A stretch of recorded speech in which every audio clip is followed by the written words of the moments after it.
जय श्री राम। परम प्रिय मेरे भाई बहन, आश्विनी मास के कृष्ण पक्ष की एकादशी का व्रत इंद्रा एकादशी व्रत के नाम से जाना जाता है, जिसे करने से वाजपेयी यज्ञ करने का पुण्य फल प्राप्त होता है।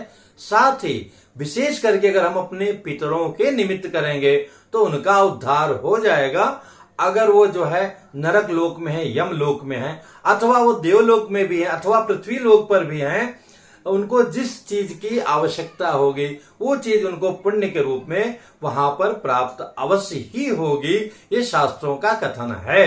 तो इस बार 2023 में इंद्रा एकादशी का पावन व्रत 10 अक्टूबर 2023 को मंगलवार के दिन है। हम लोगों को अवश्य करना चाहिए। जो लोग अभी तक श्राद्ध नहीं कर पाए हैं किसी कारण से, चाहे धन की कमी के कारण, चाहे आचार्य आदि न मिलने के कारण, अथवा आलस्य के कारण, जो है कौन इतना खटकर्म करे, तो उस इंद्रा एकादशी का, इस एक अकेले इंद्रा एकादशी का व्रत अपने पितरों के निमित्त करके भी वो परम पुण्य के भागी बन सकते हैं। उनके पितृगण अवश्य ही प्रसन्न होंगे। इसका पारण जो है अगले दिन मतलब 11 को प्रातः 6:20 से लेकर के 8:35 के अंदर करना उत्तम और श्रेष्ठ रहेगा। मतलब इंद्रा एकादशी व्रत का पारण 11 को प्रातः 6:20 से लेकर के 8:35 के अंदर करना उत्तम रहेगा। इस एकादशी व्रत का नियम वैसा ही है जैसे हम अन्य एकादशी व्रत को करते हैं। एक दिन पहले से ही लहसुन, प्याज, मांस, मदिरा इत्यादि का त्याग करते हुए, ब्रह्मचर्य का पालन करते हुए, वैसे तो वस्तुतः पूरा पितृपक्ष ही जो है हमें नियम संयम के साथ रहना चाहिए और एक समय भोजन ग्रहण करते हुए इस भावना से कि हमारे पितरों का उद्धार हो, कल्याण हो, हम व्रत करें। और प्रातः जो है एकादशी के दिन उठ करके आसपास नदी हो, तीर्थ हो, तालाब हो, जलाशय हो, वहां जाके स्नान करें। नहीं, घर में ही जो है सामान्य स्नान के बाद किसी भी तीर्थ का जल मिला करके अगर उपलब्ध है तो उसमें और जल मिला के उससे फाइनल स्नान कर लें। जैसे कि शेविंग करना और भी नेल पॉलिश लगाना, लिपस्टिक लगाना, इसमें अल्कोहल मिला होता है, परफ्यूम लगाना, स्प्रे मारना, आफ्टर सेव लगाना, ये सब बिल्कुल नहीं करना चाहिए। हाँ, जिनके लिए ऑफिस की मजबूरी है उनकी बात अलग है। मध्याह्न काल में अच्युत भगवान की अथवा विष्णु भगवान की अथवा श्री सत्यनारायण भगवान की कथा करें। वो भी नहीं कर सकते तो घर के भगवान को ही पंचामृत इत्यादि से स्नान इत्यादि करा करके और हर कार्य के पीछे ही भावना रहे कि हे प्रभु मेरे साथ जो है हमारे पितरों का कल्याण करो। ऐसा करते हुए संध्या वेला में संकीर्तन इत्यादि करना चाहिए। श्री सत्यनारायण भगवान की कथा करें तो कहना ही क्या है, रात्रि जागरण करना चाहिए। और अगले दिन जो है प्रातः उठ करके और जो पारण का समय है उस समय जो है ब्राह्मणों को जिमा के अथवा उनके लिए कच्चा अनाज निकाल करके और गोग्रास इत्यादि निकाल करके खिला सके तो बहुत ही उत्तम है। फिर हमें पारण करना चाहिए। और एक दिन पहले ही मतलब संध्या वेला में अथवा मध्याह्न काल में इस एकादशी व्रत की कथा हमें अवश्य श्रवण करना चाहिए सभी लोगों को, जो भगवान श्री कृष्ण जी ने महाराज युधिष्ठिर जी के पूछने पर उनको बताया था। ये परम पुण्यशाली कथा है जो हमारे साथ हमारे पितरों का भी कल्याण करने वाली है। कथा भगवान श्री कृष्ण जी सुनाते हैं कि सतयुग में जो है महिष्मती नाम की नगरी थी। वहां पे इंद्रसेन नामक जो है बड़े ही धर्मात्मा पुण्यात्मा राजा थे, जो पूरी प्रजा को पुत्रवत मानते थे। जितना भी सत्कर्म होना चाहिए उन सारे सत्कर्मों में भाग लेते थे, बढ़ चढ़ करके हिस्सा लेते थे। देखा जाए तो आज के समय बहुत सारे लोग शायद ना इस बात को माने, जैसे अपने देश के प्रधानमंत्री जी हैं, तो उस रूप में जो है वो भी बड़े पुण्यात्मा थे और सारे सत्कर्म यज्ञ आदि करते थे। पूरी प्रजा प्रसन्न थी। एक समय ऐसे दोपहर में दरबार लगा हुआ था।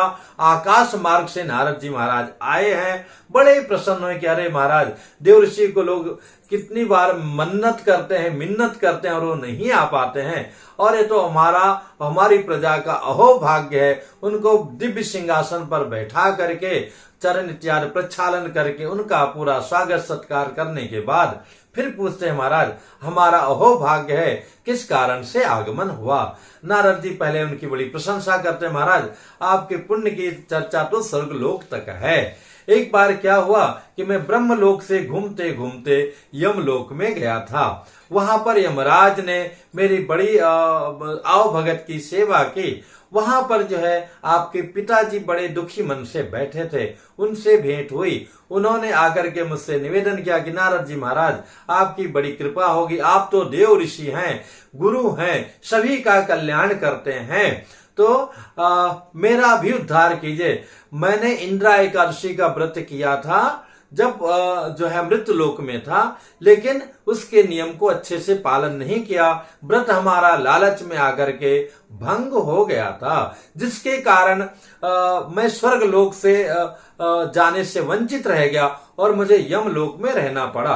हालांकि पुण्य के प्रभाव से वो यातना हमको नहीं मिल रही है जो अन्य लोगों को प्राप्त होती है। फिर भी हमारा जो टारगेट था कि देवलोक में जाऊं, स्वर्ग लोक में जाऊं, मैं नहीं जा सका। अगर हमारे पुत्र हमारे लिए हमारे हित को ध्यान में रखते हुए हमारे कल्याण के लिए इंद्रा एकादशी का व्रत करें तो मेरा भी उद्धार हो जाएगा। ऐसा निवेदन उन्होंने किया, तो उसी निवेदन को सुनाने के लिए महाराज मैं आपके पास आया हूँ। राजा बड़े प्रसन्न हुए कि अहो भाग्य हमारा कि हम यहाँ से ही जीते जी अपने पूर्वजों के लिए कुछ कर सकते हैं। नारद जी को सम्मान पूर्वक विदा किया। नारद जी तो ज्यादा समय रुकते ही नहीं है। नारद मतलब जिनकी बात कभी रद्द नहीं होती है, अथवा जो रद्दी बात कभी करते ही नहीं है, सदैव कल्याण की बात करते हैं। उनके प्रस्थान के बाद राजा ने विचार किया और पूरे जो है प्रजा के साथ आने वाली इंद्रा एकादशी व्रत का एक दिन पहले से ही निराहार रहते हुए उस दिन विधिवत जो है विष्णु भगवान जी की विशेष अर्चना, पूजा, वंदना, संकीर्तन करते हुए, रात्रि जागरण करते हुए, कथा श्रवण करते हुए व्रत किया, जिसके पुण्य प्रभाव से उनके पिताजी तत्काल स्वर्ग लोक को चले गए और उनका उद्धार हो गया। हमें अपने शास्त्रों के बातों पे अविश्वास नहीं करना चाहिए। हम भी जो अभी तक अपने पितरों के प्रति नहीं कर पाए हैं, निश्चित ही अपने मन में भावना से उनकी कल्याण की कामना से करेंगे तो उनका भी उद्धार हो जाएगा, जो बहुत ही सरल उपाय है। रही बात जैसे आपका बेटा विदेश में है अथवा हॉस्टल में है, उसको कोई कई चीजों की नीड है, आवश्यकता है, आप यहाँ से रुपया भेजते हैं उसके अकाउंट में अथवा विद्यालय के अकाउंट में भेजते हैं, उसको वो सुविधा मिल जाती है। मान लिया खेल वाला पैसा नहीं जमा है, विदेश तो दूर की बात है, स्कूल में ही देख लो कि अगर कुछ चीजें बाकी रह जाए तो बच्चों को सुविधा प्राप्त नहीं होती है। आपके पैसा देते ही सारी सुविधा उसको मिल जाती है। तो यहाँ पुण्य रूपी जब पैसा जाता है तो उसी से ही सारा कुछ होता है। और इसलिए मेरे भाई बहन श्रद्धा विश्वास पूर्वक कीजिए और यज्ञ वाजपेयी यज्ञ का पुण्य फल मिलता है। अगर वो स्वर्गलोक में है अथवा मृत्यु लोक में, जहां भी है, जिस रूप में उनकी आवश्यकता होगी उनको लाभ मिलेगा। और दुर्भाग्य से अगर वो जो है नरक लोक में है तो हम लोग सोच सकते हैं कितनी कठिनाइयां होती हैं। उसका एक सामान्य दर्शन करना हो तो झुग्गी झोपड़ी में या मलिन बस्तियों में जाकर के देखिए कैसा जीवन होता है, तो उनका निश्चित ही उद्धार हो जाएगा। साथ में आपको भी जो पुण्य मिलता है वो तो मिलेगा ही। पुनः मिलूंगा। और हाँ, ये जो एकादशी का श्राद्ध है वो 9 तारीख को मतलब सोमवार को करना उत्तम रहेगा। किसी कारण से आप सोमवार को नहीं कर पा रहे हैं तो आप रविवार को भी कर सकते हैं प्रातः काल में। जिनके पूर्वजों का अकाल मृत्यु मतलब शस्त्र इत्यादि से दुर्घटना विशेष से मृत्यु हो गई है, उनको चतुर्दशी में श्राद्ध करना चाहिए, जो कि 13 तारीख को है। और 11 को द्वादशी व्रत, द्वादशी के साथ में प्रदोष व्रत भी है जो 11 तारीख को किया जाएगा। और एकादशी के दिन ही मघा जो विशेष श्राद्ध होता है वो किया जाएगा। 14 को सर्वपितृ अमावस्या है और साथ में ग्रहण भी है, पर ग्रहण जो है अपने देश में नहीं लगेगा। यहाँ पर इसका जो है कोई असर नहीं है, ये केवल मात्र कनाडा और अमेरिका में रहेगा, जिसका वीडियो आगे मैं देने का प्रयत्न करूंगा। पुनः मिलूंगा एक नई जानकारी के साथ में। जय श्री राम।